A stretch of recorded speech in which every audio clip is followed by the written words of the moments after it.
A baby found a crying dog with a broken chain. What happened next changed everything. The wind came first. It swept in low across the cornfields, hissing through the dry stalks, bending them in waves that moved like whispers. A sky once soft with the colors of evening turned quickly to ash and slate. Trees groaned under the pressure. Windows rattled in their panes. In a small white farmhouse at the end of a long dirt road, Jess Reynolds stood at the sink, her fingers deep in soapy water, when the first drops of rain hit the kitchen window with the sharpness of thrown pebbles. "Storm's rolling in fast," she said, glancing toward the horizon, where a dark wall of clouds was devouring the last of the light.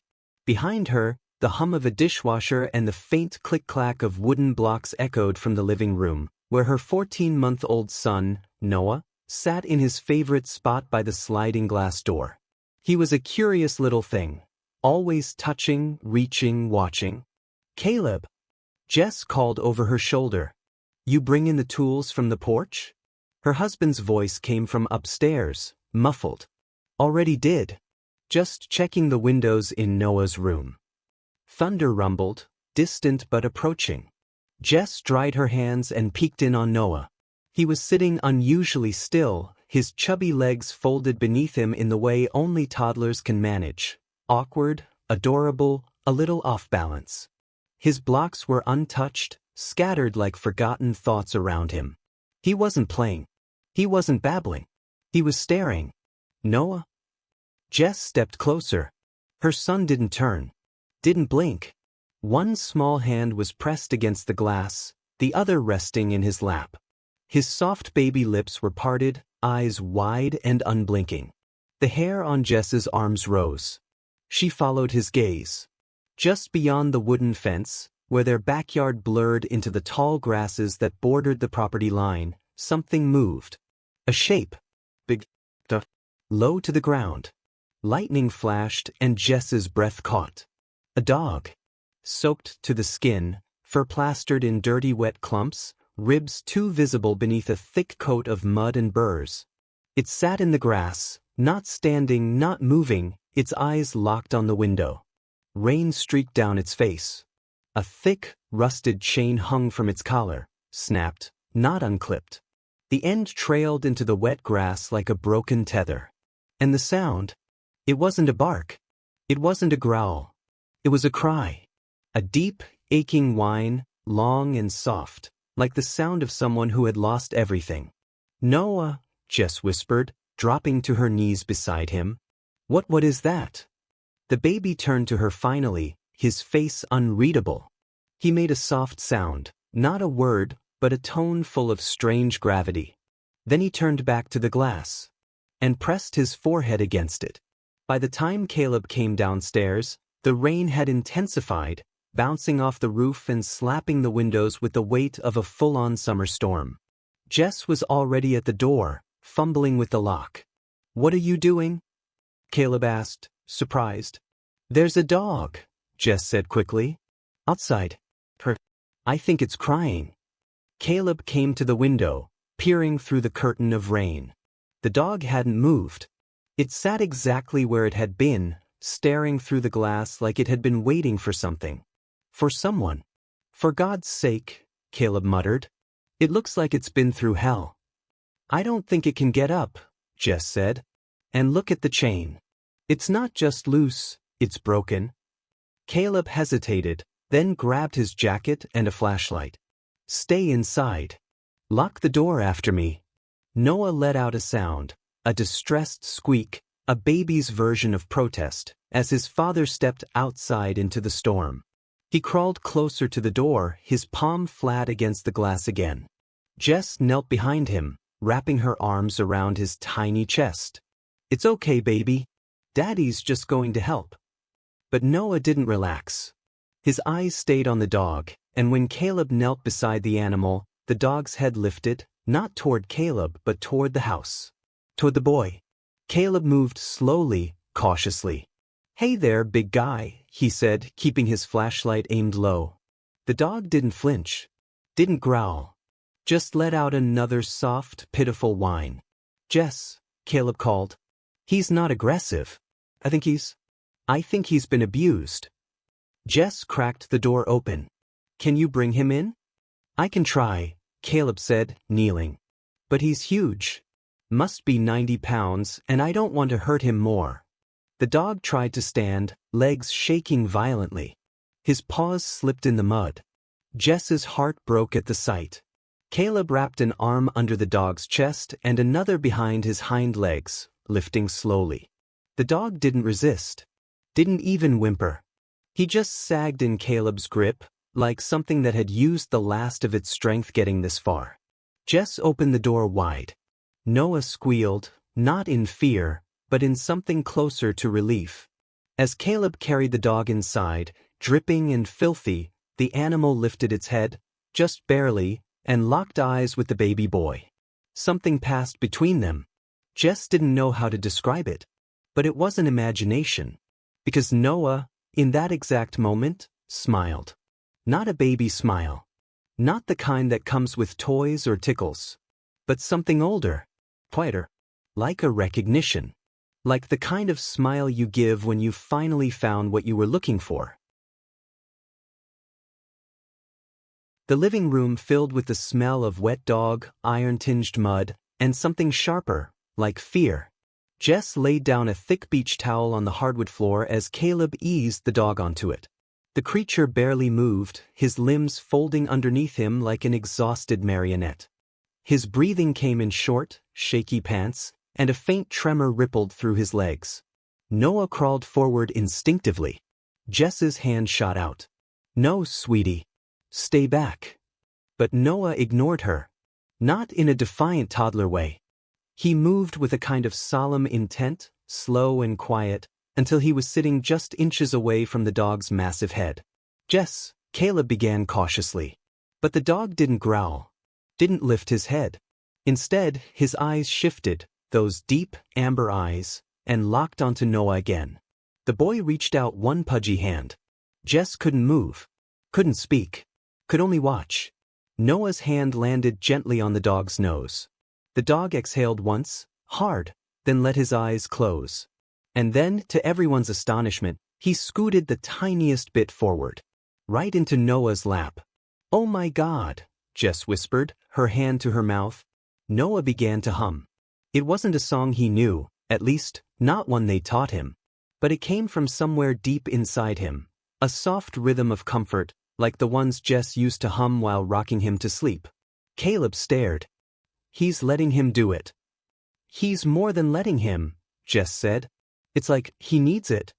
They watched in stunned silence as Noah cradled the dog's face with his little arms, laying his head down across the thick, muddy fur like a pillow. The dog whimpered once more, a sound filled with something between surrender and relief. Jess crouched beside them, running her fingers carefully over the dog's body. She flinched when she felt the source of the blood. A long gash near his flank, crusted with dirt and barely scabbed. There's a wound here, she told Caleb. It looks deep. I'll get the first aid kit, he said, already heading to the hallway closet. We can at least clean it until we can get him to a vet. What if he belongs to someone? Jess asked. Caleb paused. The question hung heavy between them. The dog was clearly trained, or had been once. His behavior wasn't wild. He hadn't barked once. Hadn't snapped or lunged. The way he moved, even hurt, was measured. Careful. Too careful. Caleb returned with gauze, antiseptic spray, and a bowl of warm water. Jess began cleaning the wound as gently as she could. The dog winced but didn't move. I don't see a tag, Caleb said, examining the thick leather collar around the dog's neck. Just this. He tugged gently on a small, square metal plate embedded in the collar's edge. The plate was blank. No engraving. No number. No name. Was it scratched off? Jess asked. I don't think so, Caleb said, frowning. It's like it was made that way. The wind howled against the windows. A tree branch scratched across the glass with a shriek like fingernails. Outside, rain poured in sheets, drowning the world in silver. Inside, a baby and a broken dog breathed in sync. Later that night, after Noah had finally fallen asleep curled against Jess's side on the couch, Caleb sat at the kitchen table with his laptop, the glow of the screen the only light in the room. Anything? Jess asked, sipping cold coffee. Caleb shook his head. I've posted in 3 lost and found dog groups, checked local shelter listings, and even ran a reverse image search on photos of the dog I just took. And? Nothing. It's like he doesn't exist. Jess looked over at the creature sleeping peacefully by the fireplace, bandaged and clean now, but still emaciated. Somebody chained him up, Caleb. That collar wasn't for walking in the park. I know. She hesitated, then said, Do you think he escaped from somewhere? A bad place? Caleb didn't answer right away. Then finally, I do. He stood and walked over to the window, pulling the curtain back just enough to peek into the night. A flash of lightning illuminated the tree line. Then, nothing. Jess watched his posture stiffen. What? She asked. I don't know, he said slowly. I thought I saw something. A shape. Out by the road. He shook his head. Probably just a mailbox or a shadow. But Jess felt the same chill dance down her spine that she had when she first saw the dog sitting in the rain, staring into their home like he had been waiting for an invitation. Or a sign. In the early morning hours, just before dawn, Jess was jolted awake by the sound of Noah crying. Not his usual I'm wet or I'm hungry cry. A scream. She flew off the couch and ran into the hallway, heart pounding. Noah's door was half open. She burst in, flicking the light on. Noah was standing in his crib, arms raised toward the window, his face wet with tears. His blanket had been tossed aside. Jess ran to him. Shoo, baby. It's okay, it's okay. But Noah wasn't crying from fear. He was pointing. Outside the window, near the edge of the woods, something gleamed. A thin strip of metal. A chain. And next to it, a set of muddy footprints. Human. Leading away into the trees. Jess's stomach turned to ice. She looked down at Noah, who had gone eerily calm again. He reached for her neck and whispered the same word, over and over. And in the next room, the dog lifted his head. The morning came slow and gray, sunlight strangled by clouds that still hung heavy over the countryside. Jess moved through the house in a fog, her body running on caffeine and nerves. The footprints had disappeared by dawn. Caleb had followed them for about 30 feet into the woods behind the house, but the muddy trail had ended in a patch of crushed leaves and churned earth. Nothing to indicate who had been there. Nothing but the chain, coiled like a snake on the ground, still damp, still cold. Whoever had been watching them had taken it off deliberately. Not broken. Not dropped. Like a message. Now, as Jess sat at the kitchen table, watching Noah play with his morning cereal more than eat it, she couldn't shake the image of him in the crib the night before, standing, crying, pointing. Saying, back. You don't think someone followed the dog here, do you? She asked quietly, glancing toward the living room where Ghost, what they'd started calling the dog, lay sleeping on the rug. I don't know, Caleb replied. He was at the counter, absently drying a coffee mug that had already been dry for 10 minutes. But whoever was out there, they weren't just passing through. Jess rubbed her temples. What if he ran from something really bad? Caleb looked over. Like what? She hesitated, then said, like a fighting ring. Or a breeder. Or worse. Caleb didn't answer. He didn't have to. They'd both read stories. Seen headlines. People did terrible things to animals. And a dog that size, with that kind of intelligence, could have been worth money to the wrong kind of person. Jess looked down at her son, who had now pushed his cereal bowl aside and was waving his spoon in the air like a wand. The dog stirred slightly at the sound of the clinking metal. Then Noah said it again. Back. This time, the word was clearer. Caleb froze. Jess leaned in. No, what did you say, baby? Noah pointed toward the window again, his face serious. Back, he repeated, then looked directly at the sleeping dog. Him. They took Ghost to the vet that afternoon. He lay silently in the back seat, his chin resting on Caleb's thigh, unmoving except for his eyes that tracked every passing car, every road sign, every curve in the highway. Noah sat beside Jess in the front, watching the dog in the mirror with an expression that was far too calm for a toddler. It wasn't that he was unemotional, he just wasn't worried the way he usually got when things were unfamiliar. He was focused. Observing. Like he knew Ghost needed him to be brave. The vet's office smelled like antiseptic and dog treats, and Ghost didn't protest when they lifted him onto the metal table. Dr. Kim, a soft-spoken woman with kind eyes and firm hands, examined him while Noah watched from a little stool in the corner. "He's in rough shape," she said, frowning as she ran her fingers over Ghost's ribcage. "Underweight. Dehydrated. This wound's not new either, at least a few days old. Looks like it was left untreated." She squinted at the scar tissue starting to form. "It's not an accident. Someone did this deliberately." Jess felt a cold rage rise in her chest. "Can you scan him for a chip?" Dr. Kim nodded and passed a scanner over Ghost's neck. A beep. Then a pause. She looked at the screen. Frowned. "What is it?" Caleb asked. "There's a chip," she said slowly, "but it's not in our registry. I'm getting a partial number, but the rest is scrambled. Like the code was altered." Jess blinked. "Why would someone do that?" "Only two reasons," Dr. Kim said. "Either the chip's extremely old, or someone didn't want this dog to be traced." She stepped back, giving Ghost a gentle pat. "I can send the partial code to the national database. If anything comes up, I'll call you." Ghost remained still the entire time. He didn't flinch at the scan, didn't resist the cleaning of his wound. But the second Noah slid off the stool and walked over to place a hand on his paw, Ghost finally relaxed. His eyes closed. And his tail thumped. Dr. Kim raised an eyebrow. "That's unusual." "He's been like that since he showed up," Jess said softly. "Only opens up around our son." The vet looked from the baby to the dog, studying them like a puzzle she couldn't quite solve. "Some dogs bond quickly. But this isn't just quick, it's deep."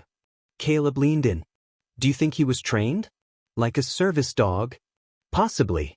But his behavior's different. Not reactive like a PTSD support animal. More like military guard dog. But calm." She paused. "If I didn't know better, I'd say he was trained to protect. And now he's found something he thinks he has to protect again." Jess glanced at Noah. The boy had curled up beside the table, his head resting against the dog's side. "They found each other," she whispered. Dr. Kim gave them a list of instructions: antibiotics, small meals, rest, and promised to call if the chip decoded successfully. As they left the office, Noah toddled along holding Caleb's finger in one hand and the end of Ghost's leash in the other. The dog walked slowly beside him, matching his pace, like he understood who was leading whom. That night, long after Noah had gone to bed, the phone rang. Jess answered on the second ring. "Hi, it's Dr. Kim," came the voice. "I got something from the registry. You might want to sit down." Jess did. The chip belongs to a dog named Kilo, registered to a private security firm in Missouri. The chip is almost 10 years old. No contact info, just a flag that says retired, classified contract. "Classified?" Jess asked. "Like military?" "I can't say for sure. But this wasn't a family pet. This dog was used for something specific." Jess stared at Ghost, who had once again curled up beside Noah's bed upstairs. "What do we do?" she whispered. The line went quiet for a beat. Then Dr. Kim said, "Keep him safe. Someone wanted to erase his history. But dogs like him? They don't forget." Outside, the wind picked up again. And somewhere in the woods, unseen eyes were watching. The wind was relentless that night. It didn't roar like the storm that had first carried Ghost into their lives. It whispered, low and steady, like something breathing just outside the windows.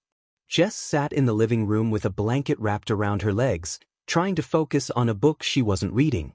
Caleb was upstairs, getting Noah down for bed, though their son had been unusually quiet. Not fussy, not upset, just withdrawn. Ghost lay nearby, as always, his head on his paws, eyes half closed but never fully asleep.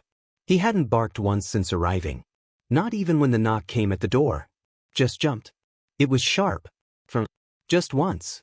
Ghost was on his feet instantly, body tense, head low. Not growling, but alert. Ears forward. Watching.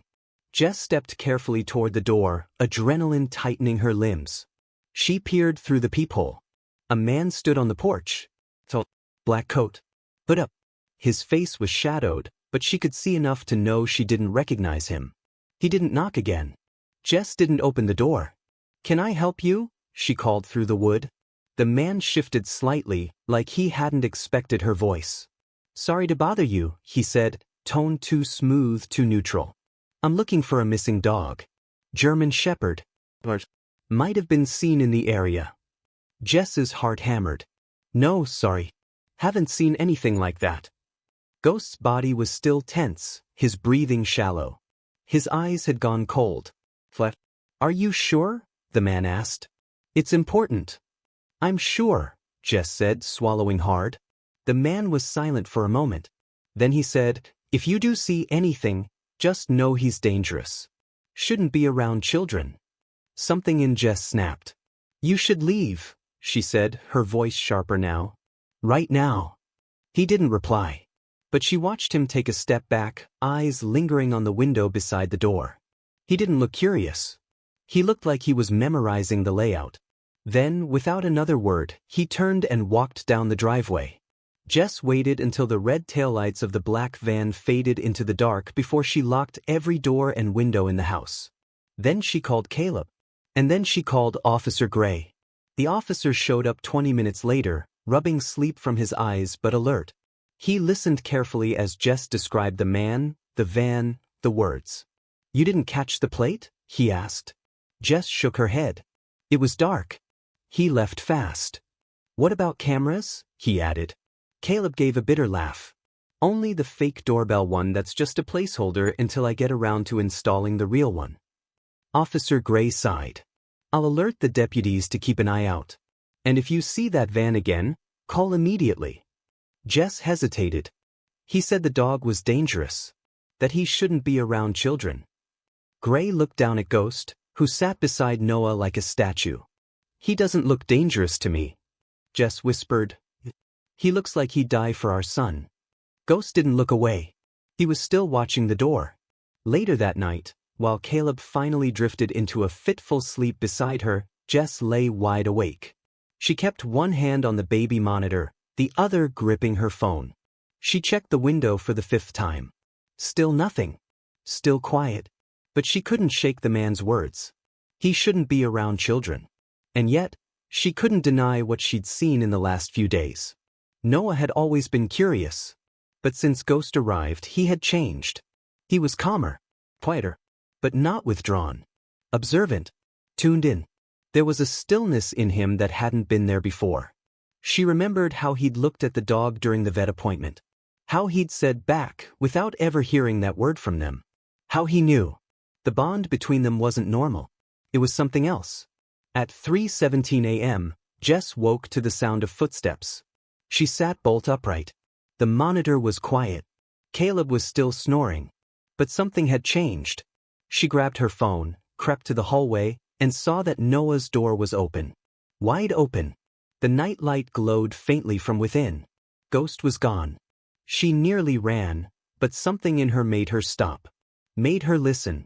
From the downstairs hallway came a soft click. The back door. Jess moved quickly, barefoot and silent, and peeked around the corner. The door was open. Outside, in the yard, she could just make out the shape of her son, standing in the wet grass in his pajamas. And Ghost standing in front of him, blocking him, protecting him. And beyond them, at the edge of the yard, a man. The same coat. The same shape. The same posture. This time, he wasn't on the porch. He was in their yard. Jess didn't think. She ran.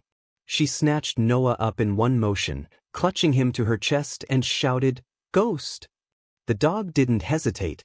He launched. A blur of black and muscle, low and fast. The man turned too late, just in time for Ghost to hit him with the force of a battering ram. They crashed into the bushes, and Jess didn't look back. She locked the door behind her and grabbed the landline. When the police arrived 8 minutes later, they found the man gone. But they found blood. On the grass. On the fence. On the jacket Ghost was still holding in his teeth. The van had vanished. Officer Gray knelt beside the dog. You chased him off? Ghost dropped the jacket. Then walked over to Noah. And sat. The fingerprints on the jacket came back the next day. The man's name was Peter Halden. Former military contractor. Tied to an underground security firm disbanded 2 years earlier due to ethical violations. No charges ever stuck. No paper trail. But the trail to Ghost? Was very, very real. Jess, Caleb said quietly that night, looking at the open report on his laptop. That man wasn't just looking for any lost dog. He turned the screen toward her. And there it was. A photo. Blurry. But unmistakable. A young man in tactical gear. And next to him, Ghost. Only he wasn't called Ghost then. The tag beneath the photo read, K9 Unit, Hello, High Value Asset Security. Jess stared. Then turned to the dog curled up beside her son's crib. Watching. Always watching. Kilo, she whispered. The dog's ears perked. And for the first time, he barked. The bark echoed through the quiet house like a thunderclap. Not aggressive. Not wild. Just solid. Measured. Like a soldier answering a roll call. Jess stood frozen in Noah's doorway. Her breath hitched. Her eyes found the dog, no, Kilo now, sitting upright beside the crib, tail still, gaze locked on her. Kilo, she said again, softer this time. That's your name, isn't it? The dog didn't move. Didn't wag his tail. Didn't need to. Because behind her, Noah's tiny voice rose from his crib with perfect clarity. Kilo. Jess turned slowly. The baby was sitting up, wide awake, not frightened at all. His eyes calm. His chubby fingers reached through the bars of the crib and found the top of Kilo's head. Kilo, stay, Noah whispered. Jess didn't breathe for several seconds. Then she turned, walked back to the hallway and called out, Caleb, you need to hear this. In the days that followed, they dug. And what they uncovered made Jess's stomach churn. The security firm listed in Kilo's old microchip records? It had gone under 2 years ago after an expose revealed the company had been using retired military dogs as private enforcers, illegally. Dogs that had been trained to protect assets, including humans, had been reassigned to guard property, money, and in some cases, people the company was surveilling. Illegal surveillance. Forced confinement. Even blackmail. Caleb read aloud from an archived article. It says some of the dogs were kept in isolation between jobs. Controlled with shock collars. Jess closed the laptop. Her hands were shaking. They used him, she said. They broke him. And when the company shut down, Caleb added, they probably didn't want loose ends. Jess looked toward the living room, where Kilo lay resting with Noah, both of them bathed in the soft light of a cartoon playing quietly on the TV. So they tried to get rid of him. Or worse, chain him up somewhere and let him rot.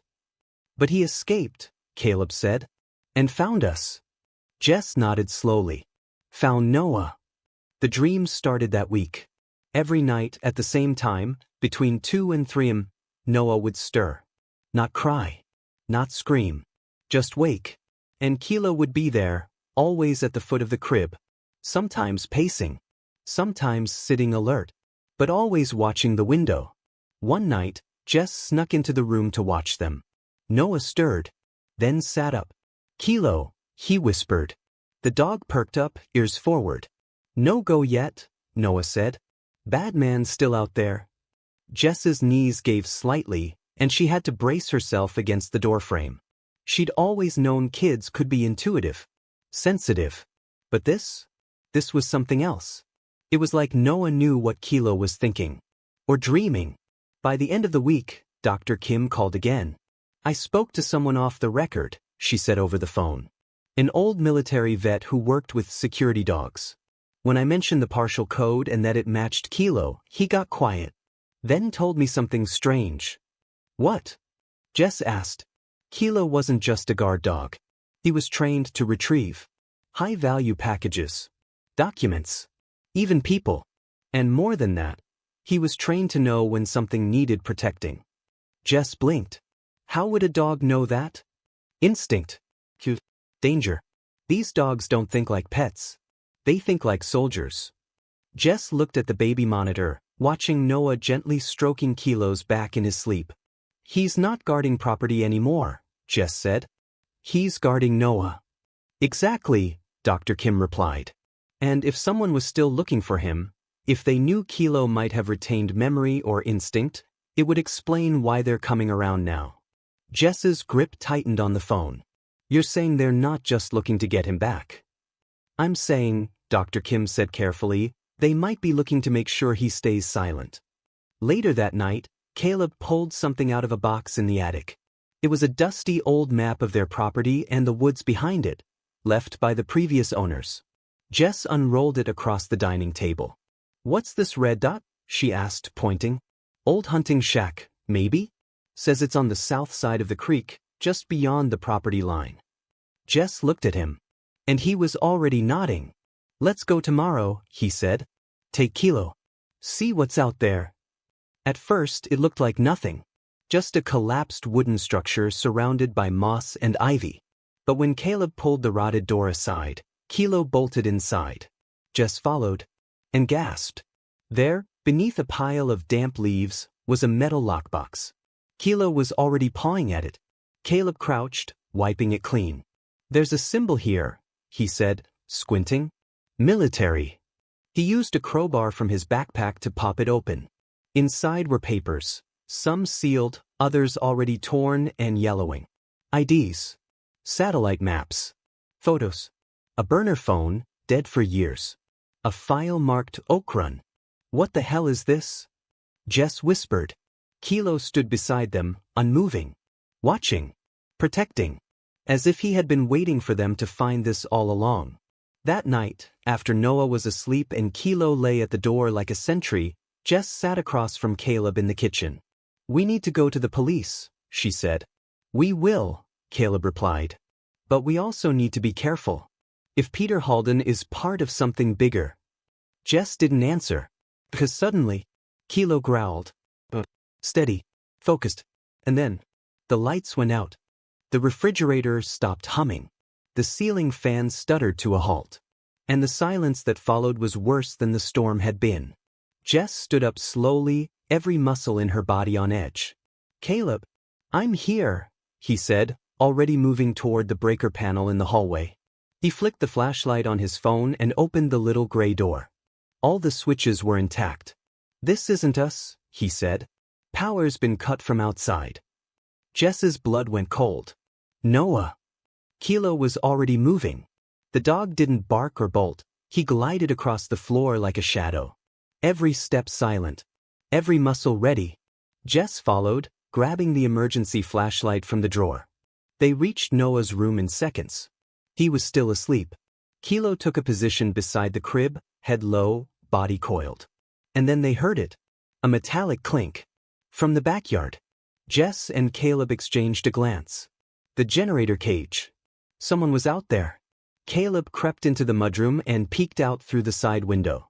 Rain had started again, gentle, persistent, like fingertips on glass. The world was dark, save for the dim moonlight breaking through the clouds. Jess stood at the base of the stairs with Kilo and Noah behind her. "There's a shape," Caleb whispered, "near the back fence. Standing still." Jess's fingers tightened on the flashlight. Then the porch light, wired to the generator, blinked back on for a single second. And in that flash of light, Jess saw it. A face. The man from the porch. Only this time he wasn't knocking. He was cutting the wires. "Inside," she shouted. But it was too late. The front window shattered. Glass rained across the floor as something heavy was thrown through the pane. Kilo exploded from his spot like a bullet. Jess had never seen an animal move so fast in her life. A scream followed. A man's scream. Caleb grabbed the fire poker from the fireplace and ran toward the living room. Jess scooped Noah from his crib and bolted up the stairs to their bedroom, slamming the door behind her. From the window, she could see the van again. No lights. No license plate. Just parked at the edge of the woods. Waiting. Watching. She turned back to the door, breathing hard, heart racing. Then she heard the growling, followed by a crash. And silence. When the police arrived 15 minutes later, Officer Gray led the sweep. There were two men. One caught in the bushes. Kilo had tackled him cleanly and held him pinned, jaw clamped around the man's arm until the cops arrived. The second had tried to run. He hadn't gotten far. He was limping when they found him. Bleeding. Rattled. Muttering something about a psycho dog and not worth it anymore. The van was impounded. No fingerprints. No papers. No registration. But inside the glove compartment, they found a folder. Inside the folder was a list. Codenames. Photos. And one of the photos was of Kilo. A red X over his head. And scribbled in the margin, "Sever link." Jess, Officer Gray said the next morning, eyes heavy from lack of sleep. "I've seen a lot. But this goes way past my jurisdiction." Jess nodded slowly, still holding Noah in her lap. The toddler was calm, his arms wrapped tightly around Kilo's neck. He hadn't cried once during the chaos. "He saved us," she whispered. Officer Gray leaned in. "I'm going to call in someone I trust. A friend from the federal side. Former handler. Worked K-9 units. If anyone can help us figure out what Kilo was tied up in, it's her." Jess swallowed. Do you think he still remembers everything?" The officer looked at the dog, who sat quietly at Noah's side, as still as a statue. "I think he never forgot," he said. Later that afternoon, while Caleb replaced the front window with a plywood board and Jess tried to get Noah down for a nap, a car pulled into the driveway. It wasn't a patrol cruiser. It was matte black.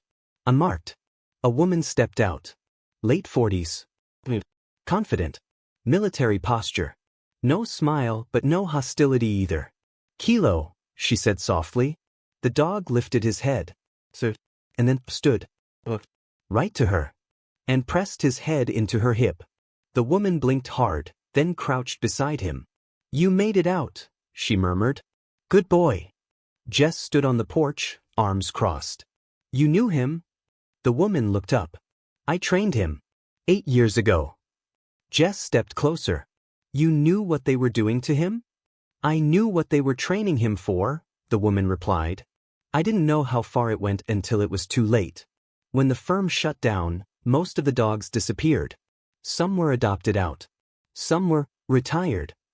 Jess understood what that meant. "And Kilo?" "He vanished," the woman said. "And I hoped he'd found something better." Jess looked at her son. At the dog beside him. "You could say that," she whispered. The woman smiled just a little. Then reached into her coat.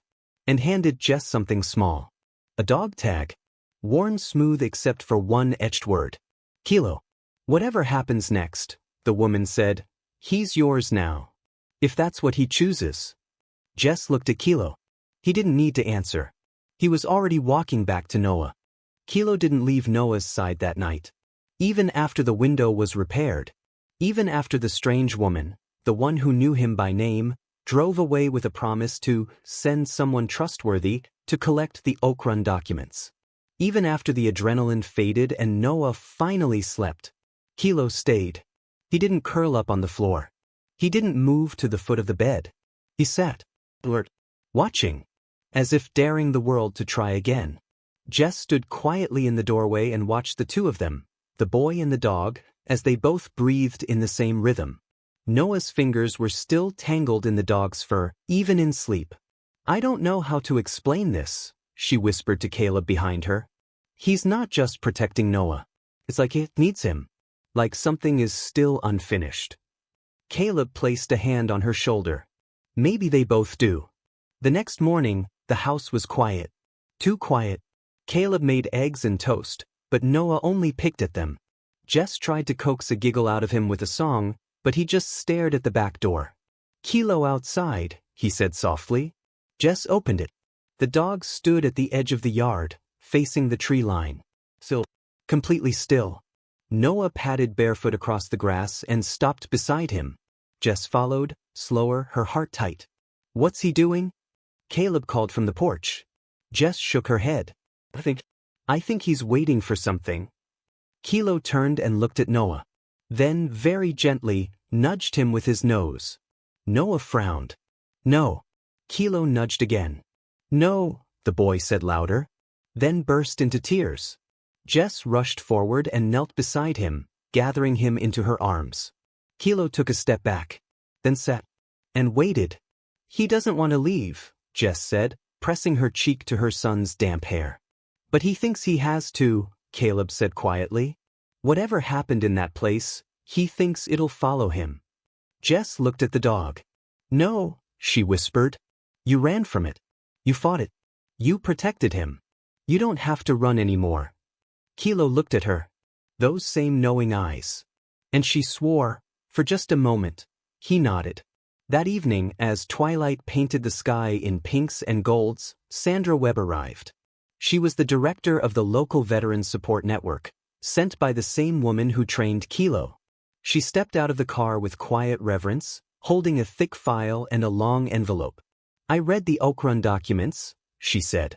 Most of it is still classified. But enough of it proves what Kilo was part of.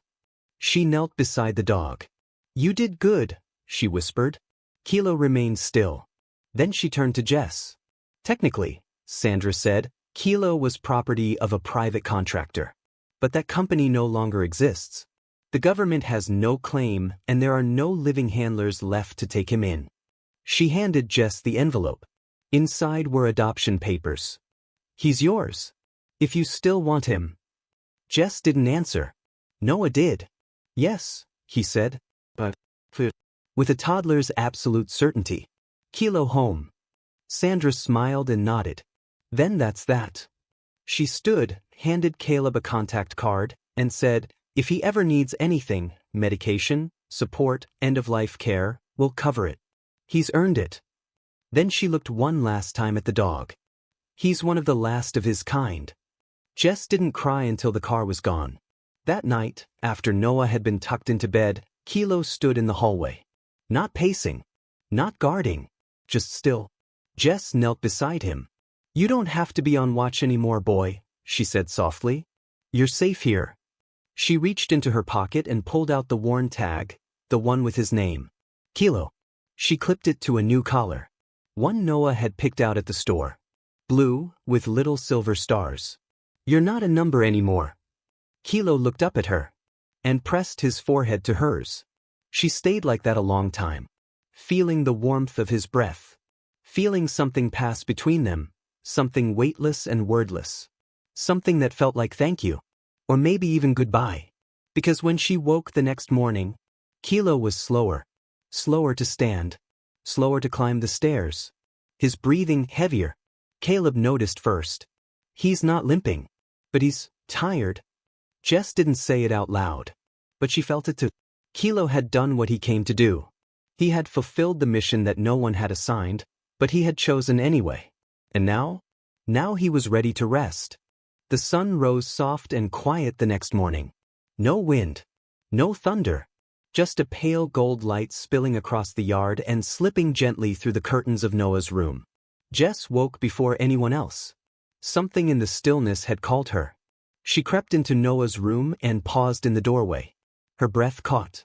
Noah was still asleep, one arm slung across Kilo's back, the other curled beneath his cheek. Kilo lay beside him as always, but there was something different in his stillness now. He wasn't watching, wasn't breathing.